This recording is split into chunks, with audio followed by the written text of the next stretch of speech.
우리가 지금 사도행전을 보면서 바울의 이 일들을 계속해서 살펴보고 있습니다.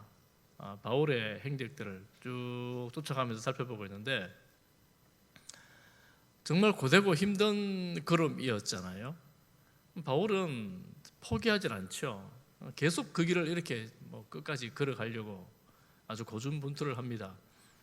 이런 바울의 일정들을 보면서 한 가지 깨닫는 것은 하나님의 마음입니다. 하나님의 마음. 하나님께서 어떤 마음을 가지셨길래 바울은 이토록 충성스럽게 일을 하는가. 오늘 그런 마음으로 이 본문을 좀 보려고 하는데요. 바울은 3차 선도 여행이 이제 끝나고 마무리하는 시점이에요. 에베소라는 지역에서 지난주에 본 것처럼 대규모 시위가 있었는데 그 시위가 진정되고 안정되자마자 바울은 에베소를 떠나 나옵니다. 떠나 나오면서 바울이, 여러분 에베소는 터키의 서쪽입니다. 그래서 이제 그 에베소를 터키를 지나가면 유럽이잖아요.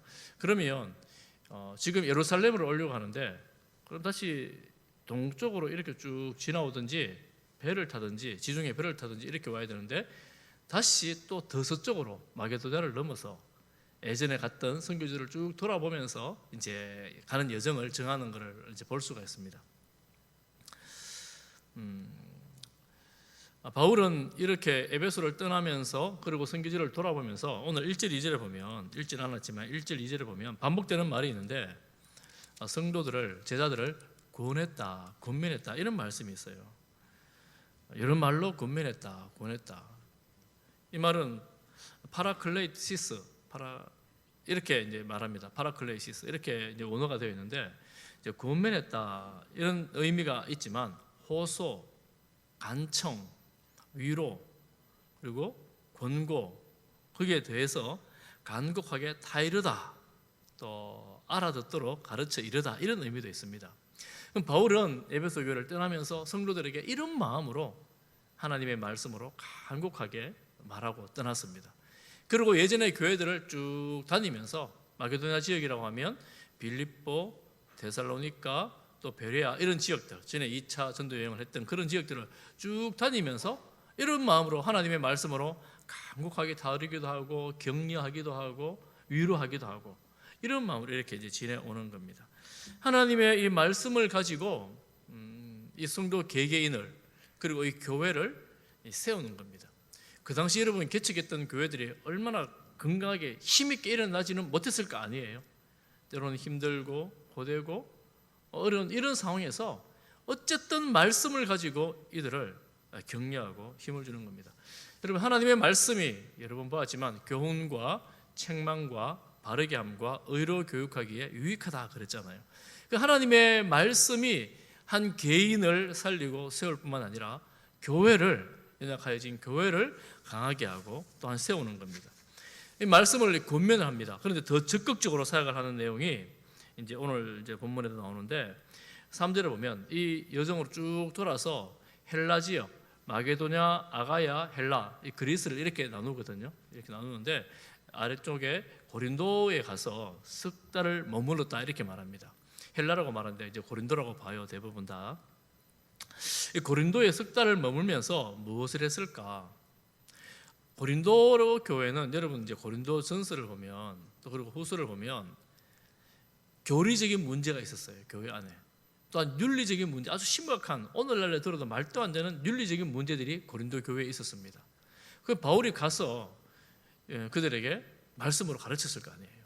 그러면 안 됩니다. 이렇게 해야 됩니다. 가르치면서 중요한 사역을 한 가지를 합니다. 그것이 뭐냐면 로마서를 기록을 합니다. 로마서. 지금 바울은 에베소에서 말씀이 왕성하여짐으로 내가 로마도 보리라 결정을 했습니다. 그런데 바울의 최종 목적지가 로마가 아니었어요. 로마서를 보면 그의 간절한 선교의 열정이 나오는데 이런 교회를 쭉 다니면서 아직 가보지 않은, 만나지 못한, 내가 보지 못한 그 성도들에게 편지를 보내면서 뭐라고 말하느냐 하면 로마서 15장 23절에 한번 보세요. 여러분, 이제는 이 지방에 일할 곳이 없고, 지금 바울이 고린도에서 이 편지를 씁니다. 이 지방은 어디겠어요? 고린도, 그리고 마게도냐, 아가야, 헬라 지역, 그리고 얼마 전까지 있었던 에베소, 터키 서부 그리고 그리스 전역을 통해서 복음을 다 전했다는 거예요. 일할 곳이 없대요.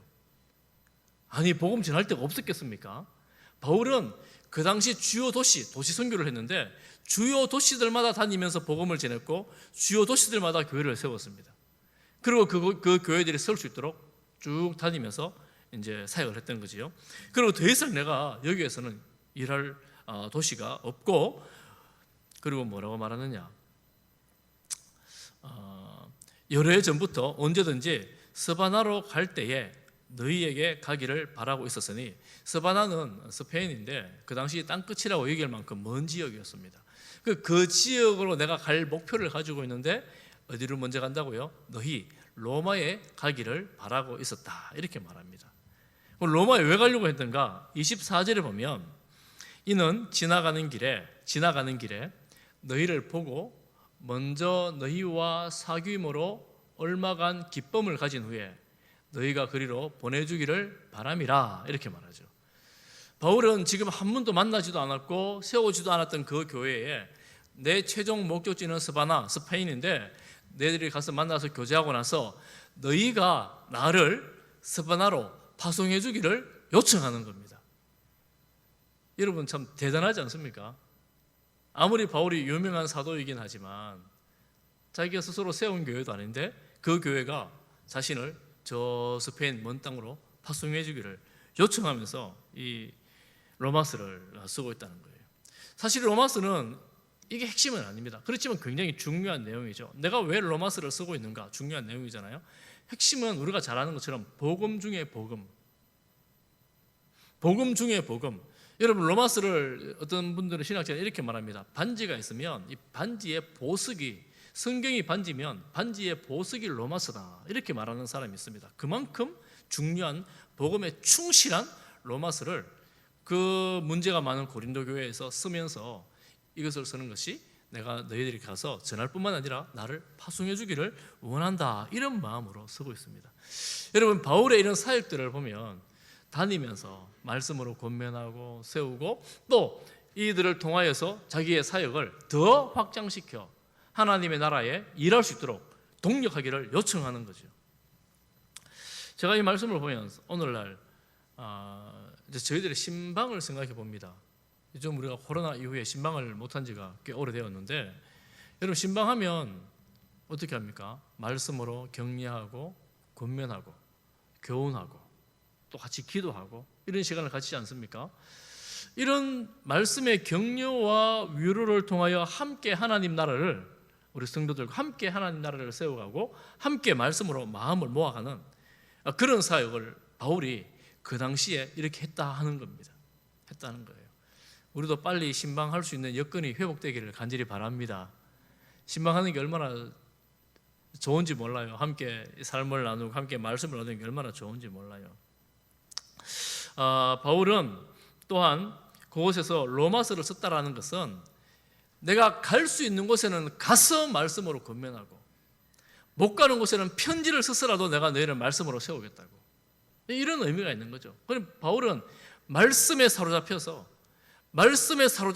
말씀으로 내가 가서 권면하고 가서 위로하고 가서 격려하고 아니면 편지를 전하고 편지로 복음을 설명하고 이렇게 살아야 된다고 강력하게 말씀으로 사역을 하는 거예요. 그러면서 이제 이 바울이 이 고린도를 떠납니다. 떠나는데 어떤 정보가 들렸어요. 어떤 정보가 들렸냐면 바울이 배를 타고 고린도를 떠나려고 하는데 그 타는 배에 바울을 해하려는 유대인들이 있다, 이런 정보가 들렸습니다. 여러분, 바울이 가는 곳곳마다 수많은 유대인들이 바울을 죽이려고 막 그랬잖아요. 방해를 했잖아요.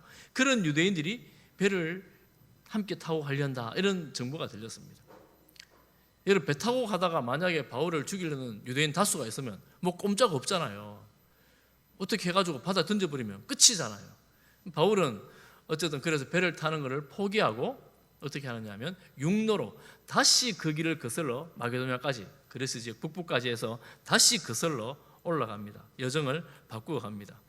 그러면서 그 여정에서 중요한 사역 한 가지를 하는데요.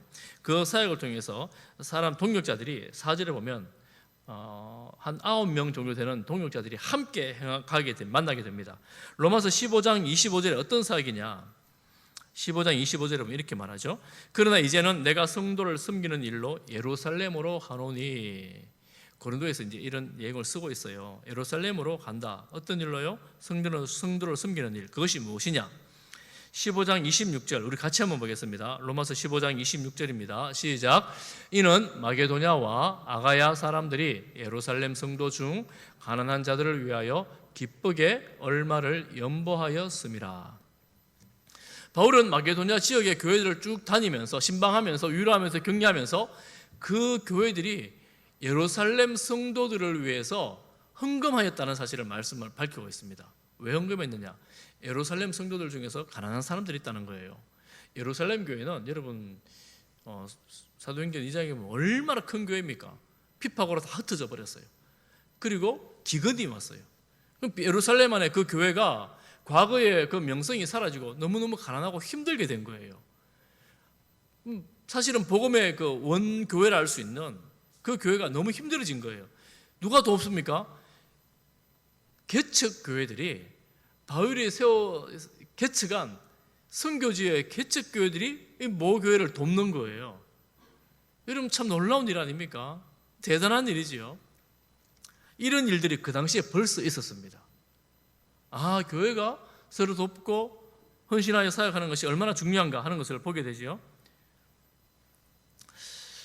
이런 일에 한 9명쯤, 바울 포함해서 한 9명쯤 되는 이 동역자들이 함께 행동하게 되었다는 거예요. 함께 행동하게 되었는데 바울이 혼자 사역하지 않잖아요. 늘 함께 가지요. 그럼 이 사람들은 누굴까?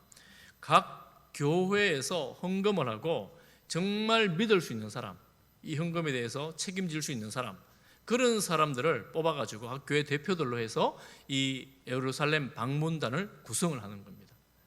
그런 여러 교회를 다니면서 헌금을 했고 그들 헌금을 모아서 이 동역자들과 함께 예루살렘으로 올라가게 되었다 하는 거죠. 너무나 아름다운 동역 아닙니까? 코로나 지나면서 저희 교회를 생각을 해보면 여러분들이 개인적으로 구제 헌금을 하셨어요. 하나님께 드리는 마음으로 좀 연약한 분들을 좀 도와줬으면 좋겠습니다. 이렇게 하셔서 헌금을 하셨고 그 헌금들을 또 여러 부분으로 나누었습니다. 나누어 드렸어요. 최근에는 또 어떤 분은 쌀을 많이 가져왔어요.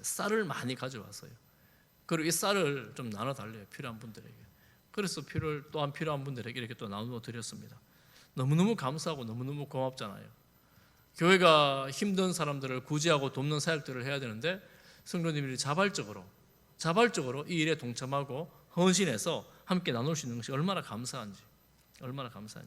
그리고 오늘은 또 특별히 여러분 저희 교회 총회 주일로 세례교회 헌금을 우리가 드렸잖아요, 여러분.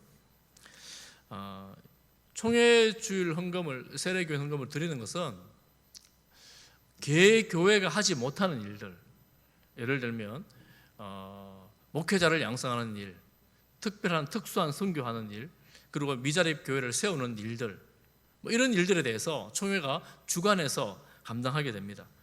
저희 교단은 대한예수교 장로회 합동교단이라고 우리가 이렇게 부르는데 저희 나라에서는 제일 큰 교단이에요. 그런데 이 참 크다는 이름이 중요한 게 아니라 더 중요한 게 무엇입니까? 정말 이 교단을 통하여 하나님의 이름이 드러나고 우리가 드리는 헌금을 통하여 마땅히 교회가 예수님의 이름으로 해야 될 일들을 감당하게 하는 것, 이것이 이제 교회도 해야 되고 교회가 못하는 일을 총회가 하는 거지요. 너무나 중요한 사역들이잖아요.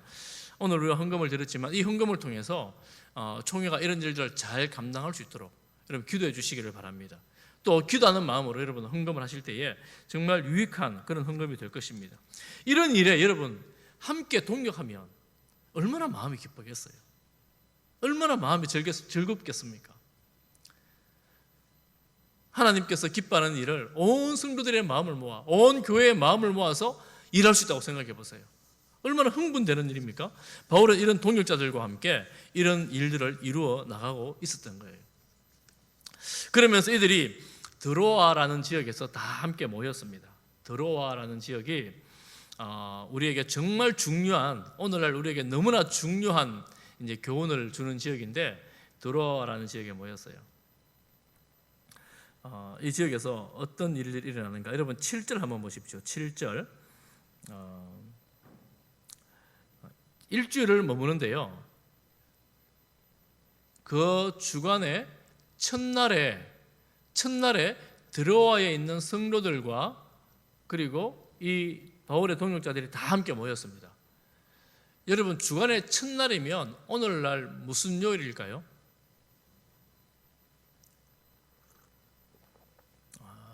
그러면 주간의 마지막 날은 무슨 요일일까요?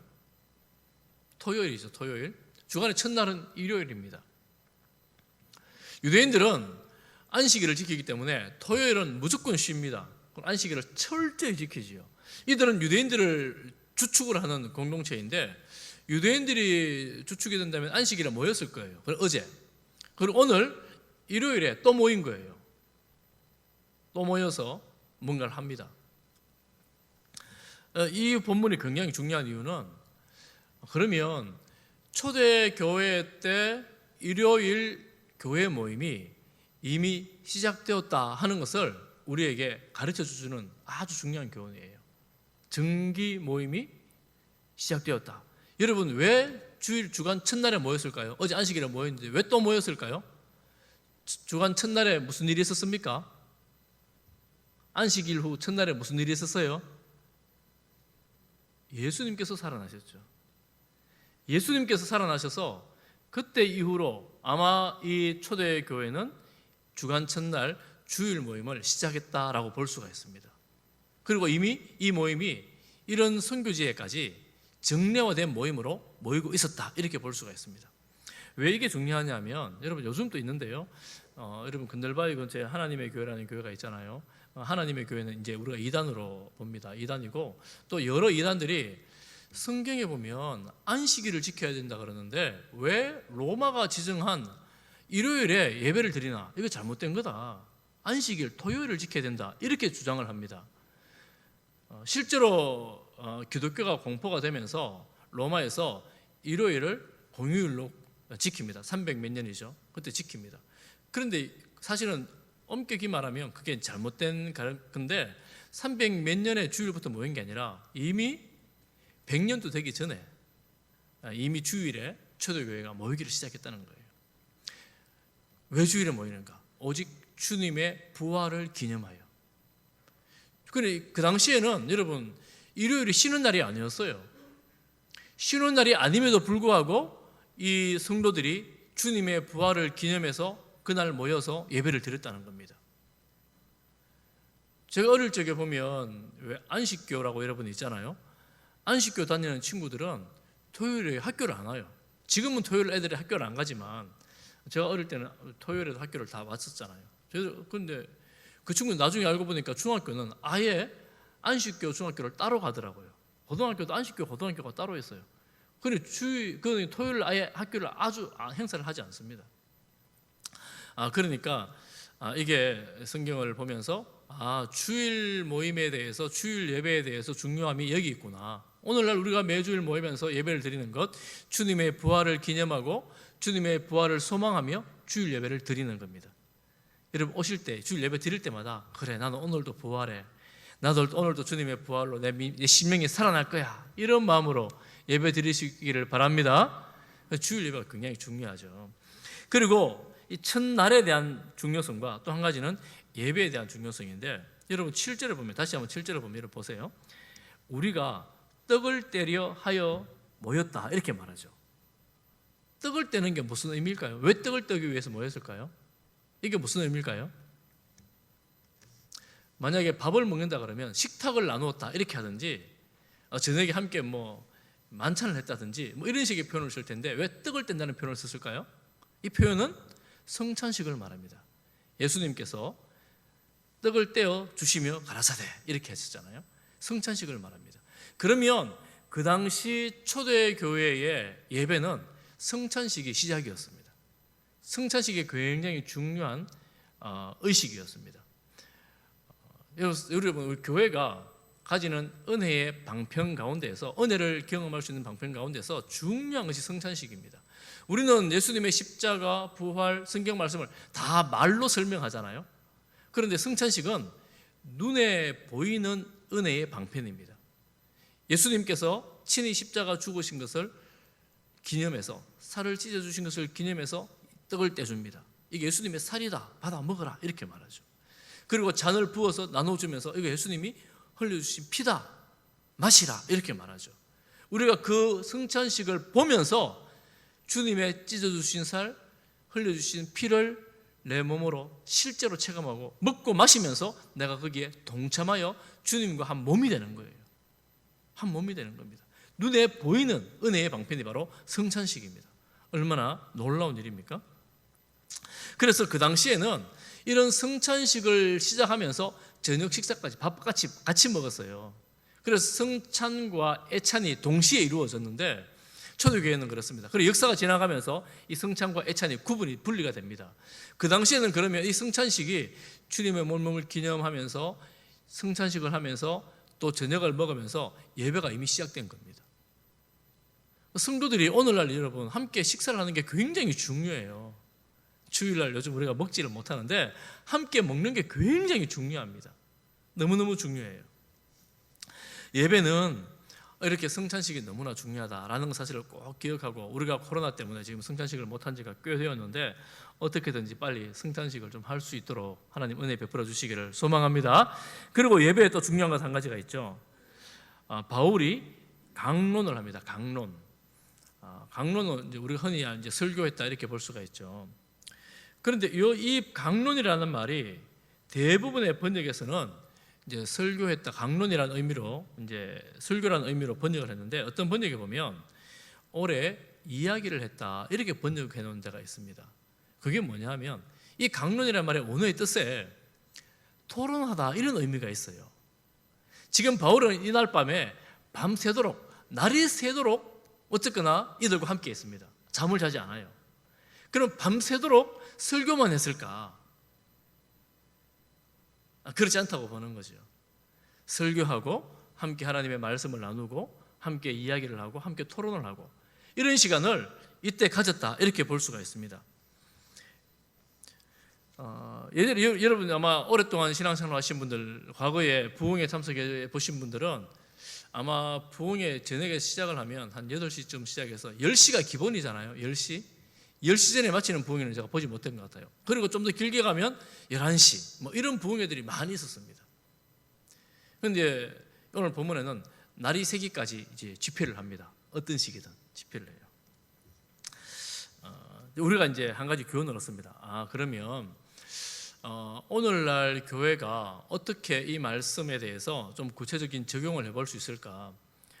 요즘에 교회들 보면 여러분 들어보셨을 거예요. 여러분 아시는 분들 교회를 들어보면 설교를 하고 그 설교를 정리를 해서 다시 성도들이 소그룹으로 이렇게 모여서 목장이니 다락방이니 셀이니 뭐 이런 이름으로 모여서 이제 성도들의 교제 나눔을 한다는 얘기를 여러분 들어보셨을 겁니다.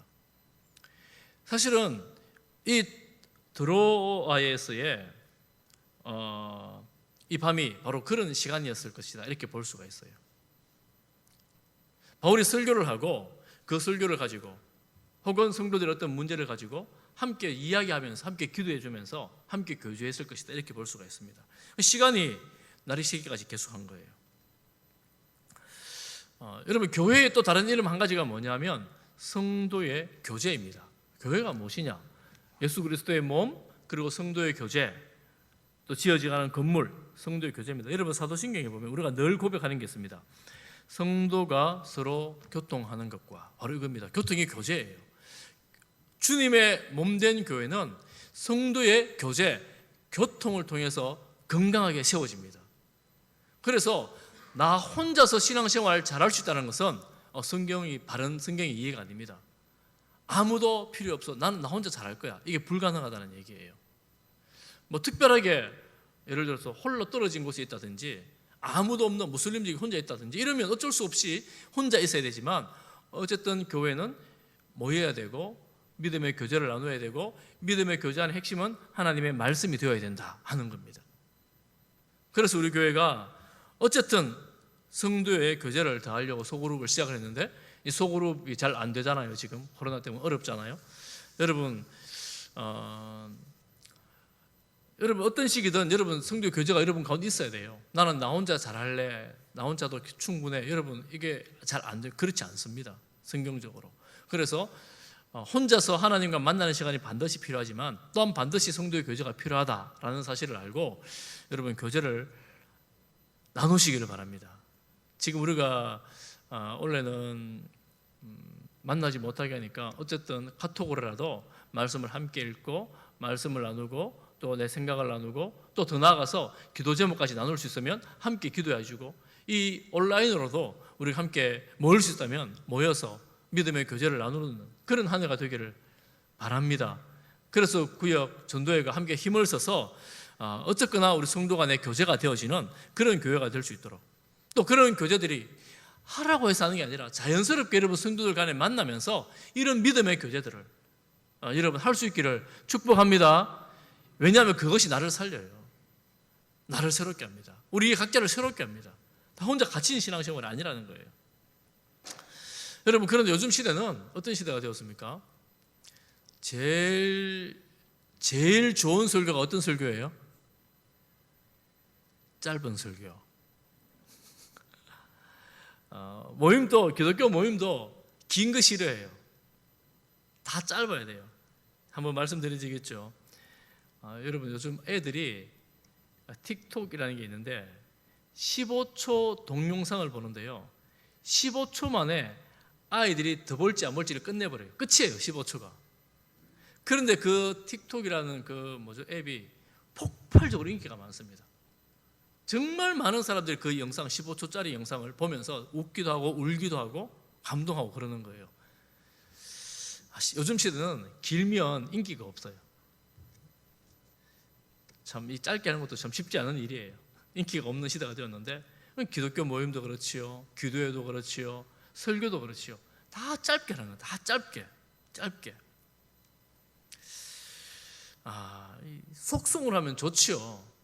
속성으로 다 끝내버리면 속성으로 아이도 커버리고 속성으로 공부도 다 해버리고 속성으로 뭔가를 일을 성취해버리면 얼마나 좋겠어요? 얼마나 좋겠습니까? 빨리 하면. 요즘 과학이 발달하면 조그마한 눈에 보이지 않는 칩으로 머리에 딱 심으면 지식이 갑자기 머리에 들어와가지고 뭔가 할 수 있게 되면 얼마나 좋겠습니까? 그런데 여러분 신앙은 그렇지가 않아요. 신앙은 그렇지가 않아요. 하나님 앞에 머물러 있어야 하는 시간이 있어야 해요. 하나님 앞에 머물러 있어야 돼요.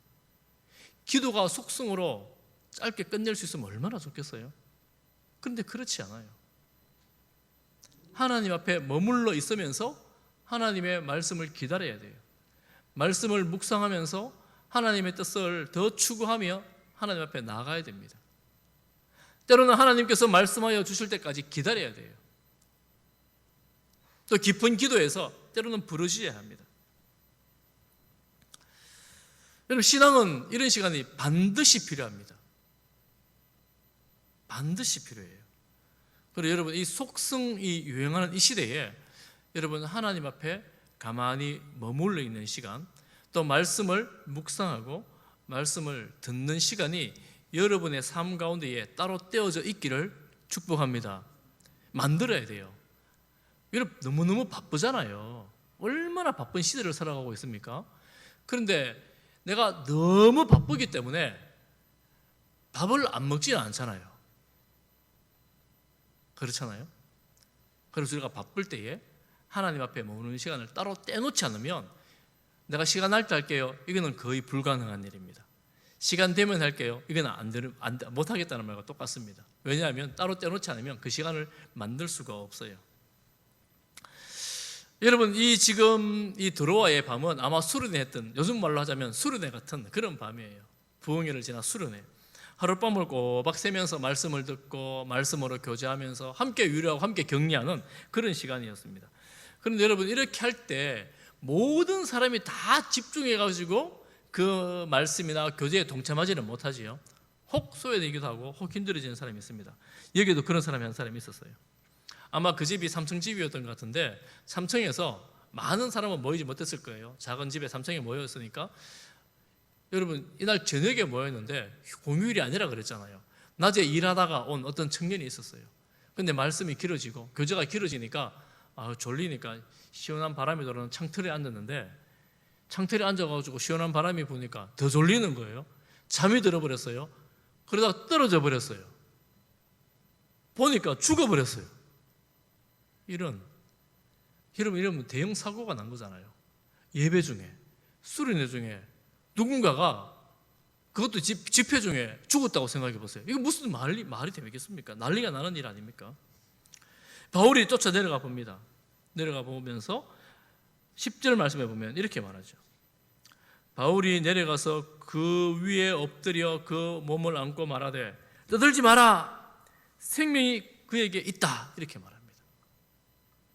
사람들이 웅숭웅숭하면서 난리 났다고 막 그러는데 떠들지 말라, 아직 생명이 있다, 이렇게 말하면서 바울이 이제 일어납니다. 누구 생각나지 않아요? 열왕기 하에 보면 엘리사가 죽은 아이를 살리는 장면이 있어요. 이렇게 합니다. 엘리사가 내려서 집 안에서 한 번 이리 저리 다니고 다시 아이 위에 올라 엎드리니 아이가 7번 재채기를 하고 눈을 뜨는지라. 바울이 이 청년 위에 엎드렸다가 일어났는데 이 청년이 살아난 거예요. 엘리사와 똑같은 일이 일어난 겁니다. 그러니 이 큰 위기가 오히려 기회가 되는, 여러분 정말 놀라운 일이잖아요. 그런데 이 분위기를 보면 별로 놀라가지고 이 청년 때문에 무슨 일 했다는 게 없어요. 그대로 올라가서 떡을 떼고 또 이야기를 했더라. 또 이야기를 하고 떠나갔다, 이렇게 말합니다.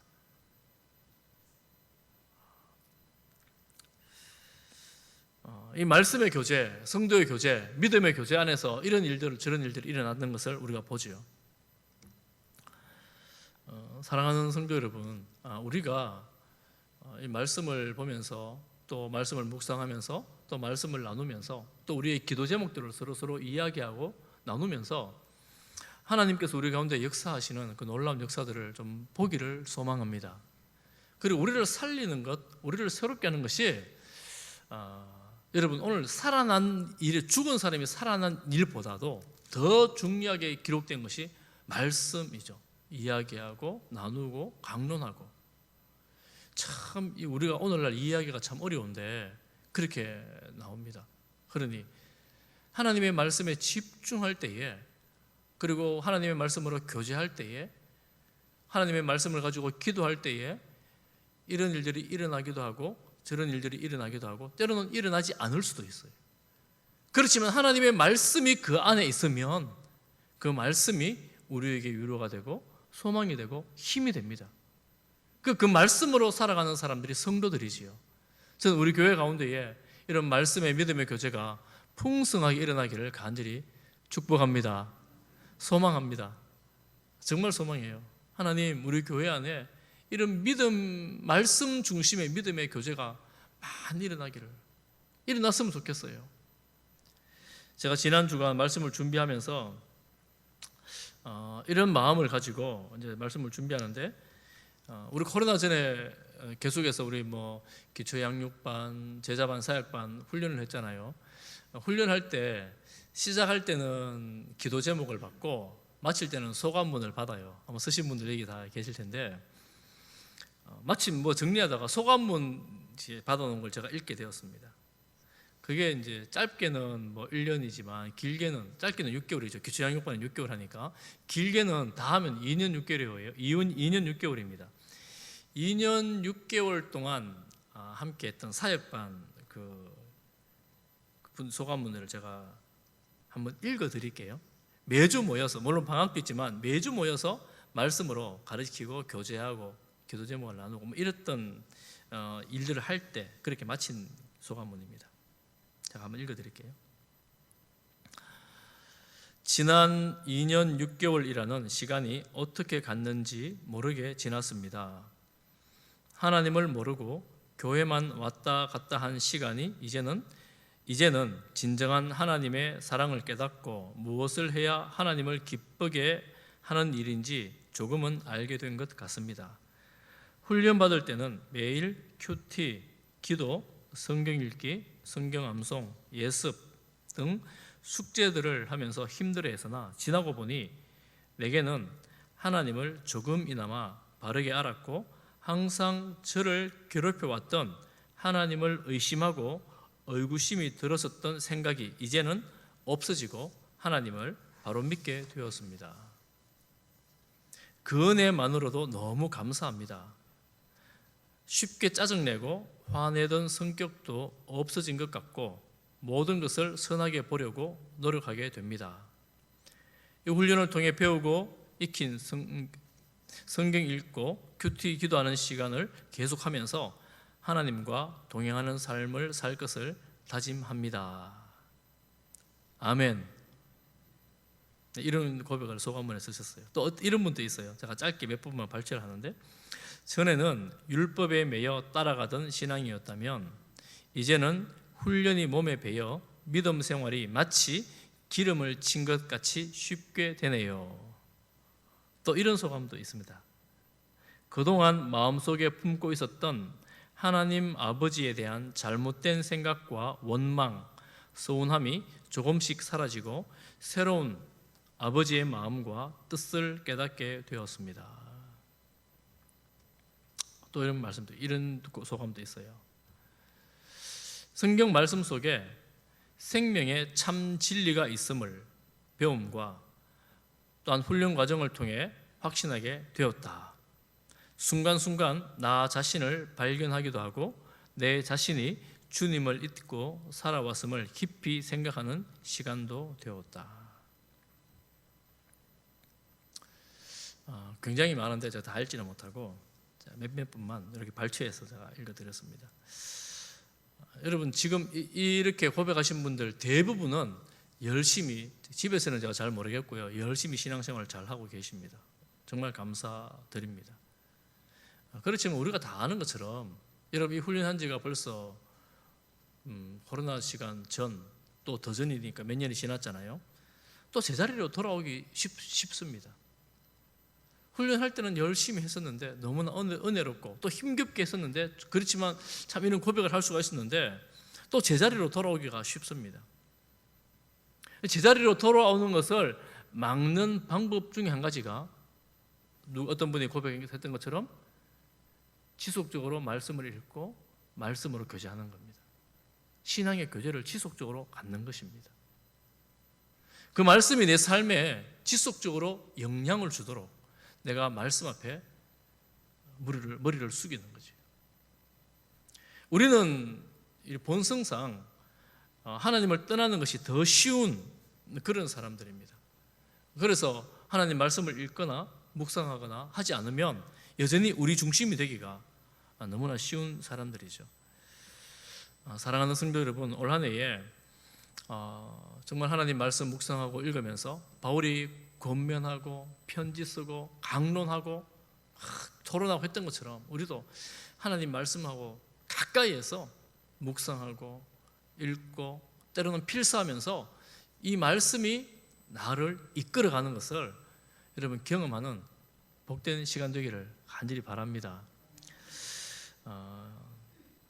바울이 이렇게 사역하는 것을 보면서 주님의 마음을 생각을 합니다. 주님의 마음. 여러분, 초대교회에서 교회들이 불같이 일어나는 교회가 예루살렘 교회 위에 얼마나 많이 있었겠습니까? 얼마나 힘들었겠어요. 바울이 오랫동안 그 교회를 머물면서 사역한 것도 아니잖아요. 옮기고 이렇게 했잖아요. 그러니 이 작은 등잔 같은 이 교회, 훅 불면 꺼져버릴 것 같은 이 교회, 그런 교회를 방문하면서 시꺼멓게 타버린 심지가 있으면 잘라내고, 또 좀 더 살아나는 불이 있으면 장작을 갖다 대고 모닥불을 만들고, 모닥불 같은 교회는 장작을 갖다 대면서 화로 같은 그런 교회로 말씀을 가지고 세워내는 그런 역할을 한 겁니다. 이 말은 주님께서 이 복음을, 이 교회를 그렇게 귀하게 쓰시기로 작정하고 바울을 온 세상을 다 다니게 하는 거 아니겠어요? 주님의 사랑이 이 바울의 사역 속에 있는 거죠. 우리 교회를 생각해 봅니다. 우리 교회. 제가 말씀을 묵상하는데 이런 생각이 들었어요. 우리 교회는 어떤 거? 우리 교회는 어떤 거? 우리 교회는 상한 갈대를 꺾지 않으시는 주님의 사랑의 결정체입니다. 다시 한번 읽어드릴게요. 우리 교회는, 우리 성지교회는 상한 갈대를 꺾지 않으시는 주님의 사랑의 결정체입니다. 아멘. 하나님께서 여러분들을 사랑하십니다. 또 저도 사랑하십니다. 하나님께서 우리 교회를 사랑하십니다. 꺼져가는 등불을 끄지 않으시고 상한 갈대를 꺾지 않으시는 하나님의 그 사랑이 오늘도 우리 가운데에, 여러분 가운데에 머물러 있습니다. 혹 오늘 이 자리에 나오지 못하고 영상으로 예배드리는 여러 성도님들, 몸이 약한 분들, 여러분들의 그 병상에도, 여러분들의 그 가정에도 하나님의 사랑이 여전히 머물러 있습니다. 여러분 그 사랑 앞에 감사하고 찬양하고 하나님의 그 은혜로 날마다 살아가는 우리 모든 성도들, 성지의 권속들 되시기를 주님의 이름으로 축복합니다. 기도하겠습니다. 사랑하는 하나님 아버지, 함께 떡을 떼며 교제하며 예배드리는 교회를 꿈꿉니다. 주님, 하나님의 사랑이 우리 가운데 있어서 여전히 연약하고 부족함에도 여전히 보호하심과 인도하심 가운데 있다는 것을 믿습니다. 하나님의 성령으로 우리를 충만하게 하시고 우리 교회 모든 모임들이, 만남들이 말씀으로 격려하고 말씀으로 살리는, 살아나는 그런 우리 교회가 되게 하여 주옵시고 그런 모든 성도의 가정들이 다 되게 하여 주옵소서. 예수님 이름으로 기도합니다. 아멘.